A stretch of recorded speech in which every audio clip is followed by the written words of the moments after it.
Kawasan Dieng adalah situs sejarah, situs geologi, dan situs budaya. Dataran tinggi Dieng bertengger di 2000 meter dari permukaan laut. Di sisi utara terlihat Gunung Perahu dengan puncaknya yang memanjang, seperti perahu terbalik.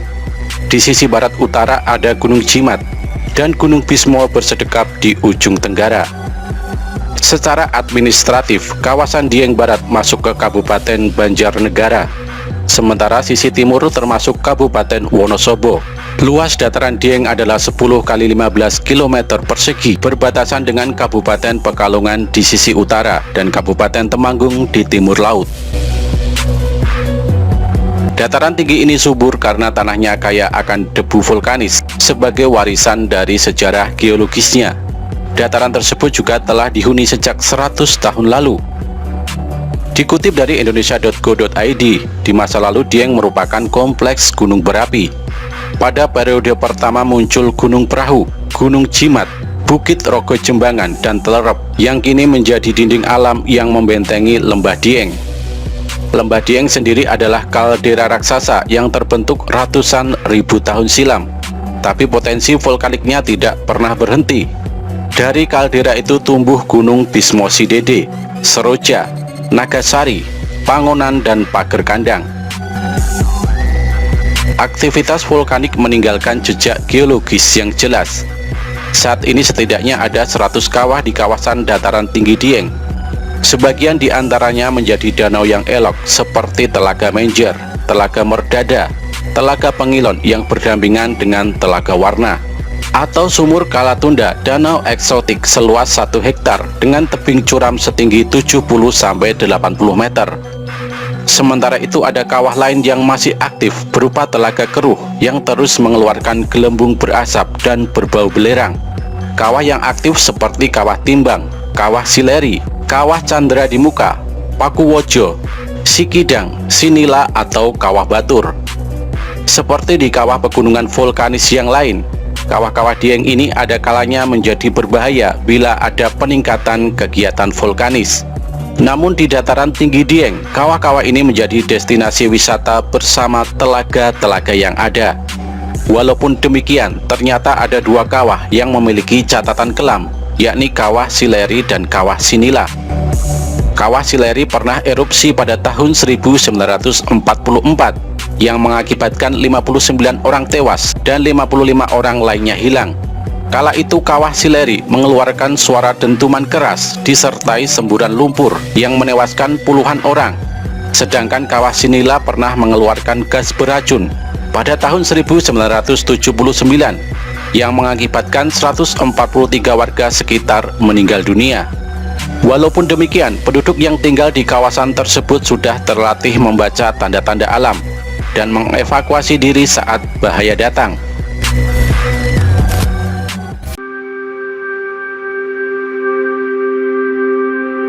Selain keindahan alamnya yang tak perlu diragukan, masih ada tempat lagi yang merupakan jejak warisan dari nenek moyang Nusantara yang akan kita kupas sejarahnya, yakni Candi Dieng.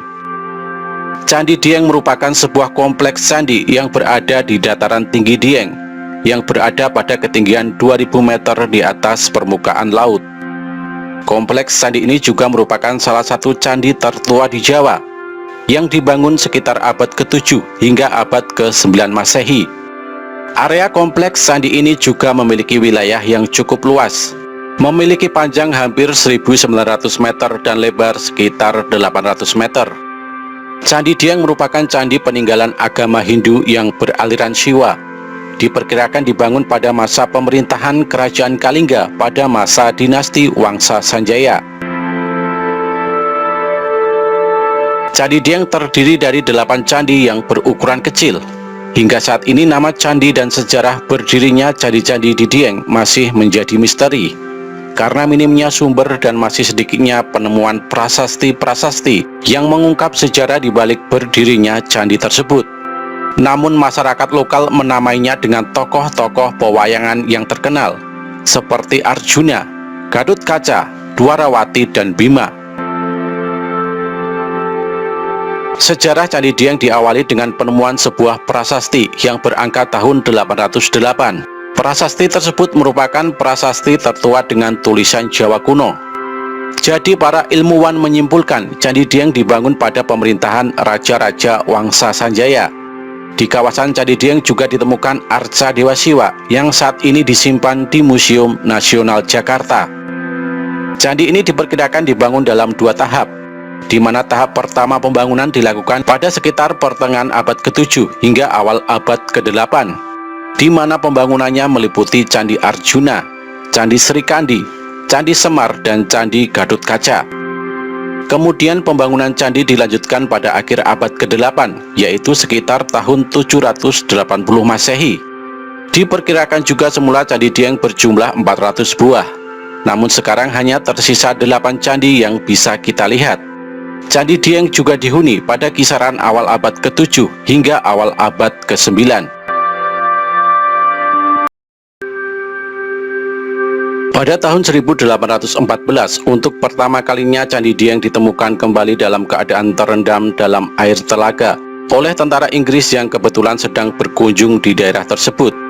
Hingga pada tahun 1856, dilakukan pengeringan untuk mempelajari bangunan candi yang baru ditemukan tersebut.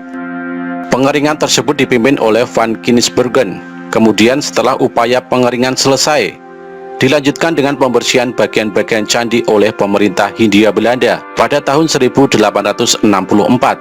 Hingga penelitian dilanjutkan kembali oleh Van Kinsbergen dengan mencatat dan mengambil beberapa gambar. Candi-candi yang berada di Jawa Tengah bagian utara memiliki ukuran yang relatif lebih kecil jika dibandingkan dengan candi-candi yang berada di bagian selatan Jawa, seperti Candi Prambanan, Candi Sewu, dan Candi Borobudur. Selain itu, candi-candi di wilayah Dieng ini juga memiliki bentuk dan desain yang beragam. Sangat berbeda dengan candi-candi di daerah Klaten dan Jogja yang lebih dengan bentuk yang hampir mirip dan berpusat di satu titik. Kompleks candi-candi di Dieng memiliki luas sekitar 720 meter persegi. Kompleks candi tersebut dibagi menjadi 4 bagian, di mana 3 bagian terdapat bermacam-macam candi, sedangkan 1 bagian hanya ada 1 candi.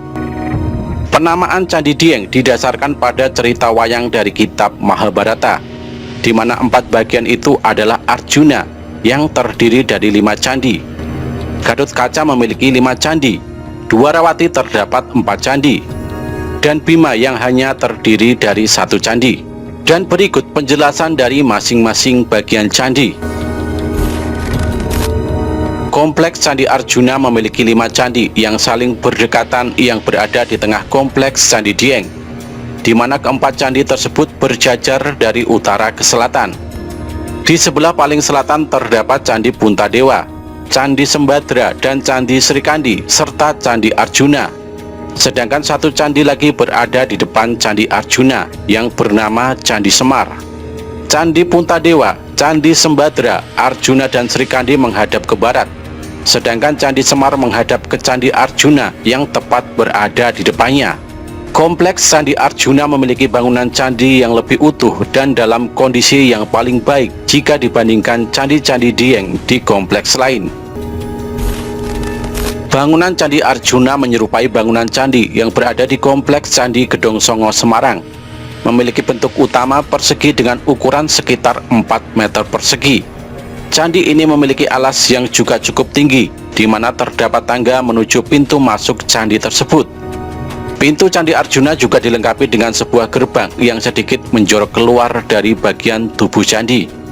Di atas pintu candi terdapat pahatan Kalamakara, yaitu sebuah pahatan yang menyerupai raksasa dengan taring di mulutnya. Biasa orang Jawa menyebutnya dengan nama Buto. Sedangkan di samping pintu terdapat bingkai yang menjorok hingga membentuk seperti jendela. Sepertinya tempat tersebut sebelumnya terdapat arca yang diletakkan di dalam bilik di samping pintu tersebut. Namun saat ini Anda hanya bisa melihat bilik kosong. Begitu juga di bagian kanan dan kiri candi juga terdapat bingkai seperti yang berada di depan. Bingkai tersebut diukir dengan gaya khas candi-candi India. Di atas bingkai terdapat ukiran Kalamakara tanpa rahang, sedangkan di bingkai bagian bawah terdapat kepala naga. dan di bawah bilik jendela terdapat saluran air yang biasa disebut jalatwara. Sedangkan bagian atap candi berbentuk seperti piramid yang berundak, dan di setiap undakan terdapat bagian yang menjorok ke dalam sebagai variasi candi, serta di tengah dari setiap tingkat terdapat lekukan yang mempunyai bingkai dan ukiran mirip pada dinding candi. Di bagian pojok di setiap undakan juga terdapat mahkota yang sedikit runcing, dan masuk ke dalam candi terdapat sebuah tempat untuk meletakkan sesajen. Candi Semar berada di depan Candi Arjuna dan saling berhadapan. Candi ini berbentuk persegi panjang dengan atapnya berbentuk seperti rumah limas, hanya lurus dan memang seperti terpotong. Alas dari Candi Semar memiliki tinggi sekitar 50 cm. Di bingkai pintu gerbang terdapat ukiran kepala naga dan juga ornamen. Sedangkan di atas pintu terdapat ukiran kalamakara. Bagian samping kanan dan kiri terdapat lubang yang mirip seperti jendela, namun berukuran kecil. Di samping candi terdapat 4 lubang, 2 di bagian kanan dan 2 lagi di bagian kiri candi. Sedangkan pada bagian belakang terdapat 3 lubang jendela. Di dalam candi hanya terdapat ruangan kosong yang diduga dulu digunakan sebagai gudang senjata. Candi Sri Kandi berada di sebelah utara Candi Arjuna. Candi ini berbentuk kubus dengan alas fondasi setinggi 50 cm. Pintu candi ini agak menjorok ke depan dengan tangga mengarah ke pintu dan menghadap ke barat. Sedangkan di dinding candi terdapat ukiran dewa-dewa agama Hindu. Di dinding sebelah kanan terdapat ukiran Dewa Wisnu. Di dinding sebelah kiri terdapat ukiran Dewa Brahma. Dan pada bagian belakang candi terdapat ukiran Dewa Siwa. Ukiran-ukiran tersebut sudah tidak terlalu jelas lagi bentuk aslinya, karena beberapa bagian ada yang rusak. Candi Sembadra terletak di sebelah Candi Sri Kandi. Pada dasarnya candi ini berbentuk persegi dengan bagian depan menjorok keluar. Begitu juga dengan bagian samping kanan dan kiri candi juga menjorok keluar. Jika dilihat dari depan seperti piramid yang berdiri vertikal. Candi ini memiliki bentuk yang cukup unik seperti rumah bertingkat, di mana pada bagian atas candi berbentuk seperti rumah limasan yang dibuat dengan batu. Candi Pontadewa ini memiliki fondasi yang bersusun hingga mencapai tinggi 2,5 meter. Terdapat pintu dengan ukiran seperti kertas yang terhubung dengan tangga menuju ke dalam candi. Atap dari candi ini juga berbentuk datar dan terdapat lekukan pada setiap bagian dinding atapnya yang berfungsi untuk menaruh arca. Sedangkan di dalam Candi Puntadewa adalah ruangan sempit dan kosong. Di bagian dinding samping dan belakang candi juga terdapat jendela kecil yang juga dihiasi ukiran seperti pada pintu utama. Di depan candi terdapat batu yang disusun secara bertingkat dan dikelilingi oleh susunan batu yang dibuat seperti pagaran berbentuk persegi. Terdapat 5 candi di kompleks Candi Gatotkaca. Candi-candi tersebut adalah Candi Gatotkaca, Candi Petruk, Candi Gareng, Candi Nakula, dan Candi Sadewa. Dari kelima candi tersebut, hanya Candi Gatotkaca saja yang masih berdiri kokoh hingga sekarang. Sedangkan candi-candi lainnya hanya tinggal reruntuhan batu. Candi Gatotkaca memiliki fondasi utama berbentuk persegi dengan tinggi fondasi 1 meter. Sedangkan bagian samping kanan kiri dan bagian belakang candi menjorok keluar. Dan di setiap sisi dinding candi juga terdapat lekukan yang biasanya untuk menaruh arca. Terdapat 4 candi di dalam kompleks Candi Dwarawati, yaitu Candi Abhyasa, Candi Margasari, Candi Pandu, dan Candi Dwarawati itu sendiri. Dan Candi Dwarawati juga merupakan candi yang terlihat masih utuh di kompleks tersebut. Candi Dwarawati ini memiliki bentuk arsitektur candi mirip seperti Gatotkaca, di mana memiliki bentuk dasar persegi. Candi ini memiliki pintu yang menghadap ke barat dan menjorok keluar. Sedangkan di sisi-sisi lain terdapat tempat untuk menaruh arca yang membentuk sebuah lekukan ke dalam. Di bagian atas lekukan berbentuk oval yang sedikit mengerucut. Di sekitar lekukan terdapat ukiran yang nampak sedikit rusak. Candi Dwarawati memiliki dekorasi atap yang hampir mirip dengan bagian dinding candi. Di bagian atap juga terdapat lekukan yang biasanya terdapat arca, namun berukuran lebih kecil dan berbentuk persegi panjang. Puncak atap candi ini berbentuk datar. Sedangkan di halaman depan candi terdapat batu yang biasanya digunakan untuk meletakkan sesajen. Candi Bimo merupakan candi terbesar di kompleks Candi Dieng. Candi Bimo sendiri terletak di atas bukit dan hanya berdiri sendiri. Candi ini pada dasarnya berbentuk persegi dengan pintu yang menjorok keluar sekitar 1,5 meter. Dan di samping dan belakang candi juga menjorok keluar, namun tidak sepanjang pada bagian pintu utama. Di bagian samping juga terdapat tempat untuk meletakkan arca, di mana terdapat lekukan yang menjorok ke dalam. Bentuk atap Candi Bimo sangatlah menawan, memiliki dekorasi atap yang bertingkat 5 dan mengerucut, semakin ke atas semakin kecil. Setiap tingkat terdapat ukiran patung kudu yang sangat padu dengan desain atap dan tubuh candi.